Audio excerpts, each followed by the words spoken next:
Good evening, Professor. My name is David Moore. Um, Taking a break from watching the Cowboys game right now because it's brutal. So I'm gonna go over this week's biblical reflection. The first question is tell me about the biblical definition of management and explain the greatest example of leadership. So what the reading said was management is another word for stewardship. Stewards or managers are responsible over something entrusted to them by someone else. Management is the process of accomplishing God's purposes and plans through the proper use of human, material, and spiritual resources management. Management is also evaluated by whether or not these plans and purposes are accomplished. So basically, I think this means like servant leadership. I believe that servant leadership is important in any kind of leadership because it's putting the needs of the people that you are leading before your own. I believe that servant leaders are able to provide the best tools for the individuals that they're in charge of or the ones that they're trying to lead, and they ensure that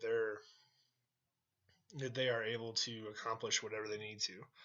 They give them the necessary tools and they do everything that in their power. I think this also ties in with the second question when it talks about the qualifications of all spiritual leaders. I think that in order to be one of these spiritual leaders, you also need to be a servant leader as well. So we'll go into question 2. Explain the 4 qualifications of all spiritual leaders and how you can apply these to business. So the first one, he must be born again. He must be a true believer in Jesus Christ according to the instructions given in John 3. He must be baptized in the Holy Spirit. He should have the evidence of a powerful witness as described in Acts 1-1-8. He must be called and anointed to be a leader. People must be called and anointed by God to fill leadership positions in the church.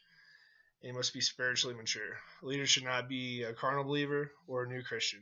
He should have experienced the foundations of faith and moved onto a spiritual maturity as this passage directs. So I believe that we can take this into business you're not going to hire someone who's inexperienced, who's new to business, who's new to everything like that to be a leader.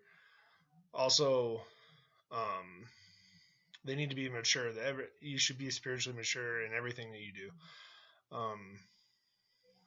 Believing in Jesus Christ that will help you be a servant leader.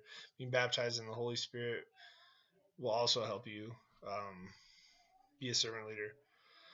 I think, and that's going to wrap up my discussion for this week. Professor, I hope you have a great night. Thank you.